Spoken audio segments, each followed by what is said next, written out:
अस्सलाम वालेकुम वरहमतुल्लाहि वबरकातुहू। मुहर्रम का महीना शुरू हो चुका है। इस मुहर्रम के महीने में हमें क्या करना चाहिए और क्या नहीं करना चाहिए। जैसे कि मुहर्रम के महीने शुरू होता है तो तरह तरह की चीज़ें चलना शुरू हो जाती है कि पहली तारीख को मुहर्रम की इतनी बार बिस्मिल्लाह लिखो, बिस्मिल्लाह का वजीफ़ा, तरह तरह की वजीफ़ाएँ, तरह तरह की नमाज़ें, तरह तरह की रोज़े, बहुत सारी चीज़ें चलना शुरू हो जाती है। अल्लाह के नबी सल्लल्लाहु अलैहि वसल्लम इस महीने को अल्लाह का महीना करार दिया है। जितनी चीज़ें चल रही है, जितनी चीज़ें बताई जा रही है, एक मुसलमान के लिए सबसे ज़्यादा ज़रूरी बात होती है कि हमारे पैगंबर ने हमें क्या बताया, सहाबा इकराम इस महीने में क्या किया करते थे, बुज़ुर्गों ने दीन इस महीने में क्या किया करते थे। ये एक मुसलमान के लिए जानना बहुत ज़रूरी है। जितनी तरह की वजीफ़ा चलते हैं कि ऐसे रोज़े रखो, इस टाइप से नमाज़ पढ़ो और इस टाइप से इतनी बार बिस्मिल्लाह लिखो, बिस्मिल्लाह लिख के अमल करो तो ये हो जाएगा। तो तरह तरह की चीज़ें चलती है।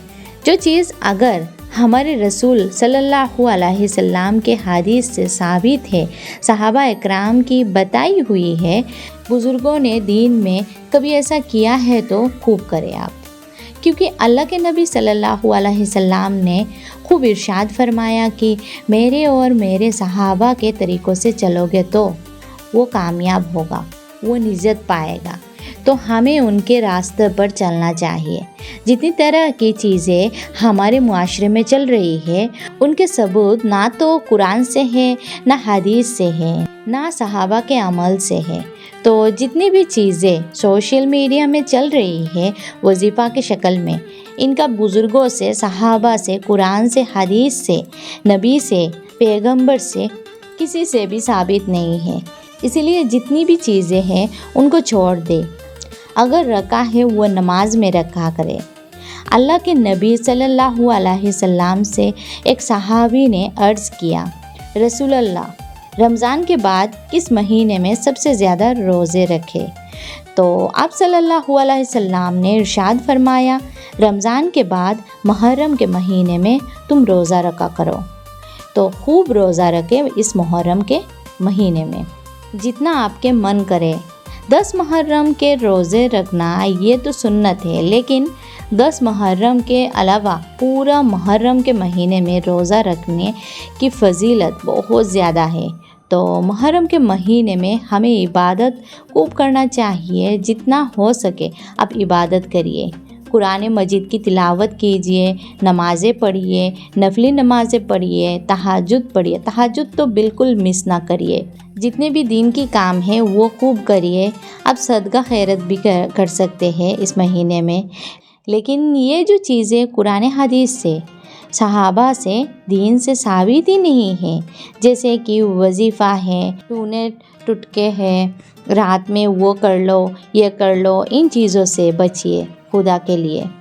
हमारे पास दीन मौजूद है, रसूलुल्लाह सल्लल्लाहु अलैहि वसल्लम के तरीक़े मौजूद है, सुन्नतें हमारे सामने मौजूद है, नमाज़ें हमारे पास है, रोज़े हैं, कुरान मजीद की तिलावतें हैं। तो जितने भी चीज़ें जो हुजूर ने बताई है वो करिए आप। तो मुहर्रम के महीने में क्या नहीं करना चाहिए हमें?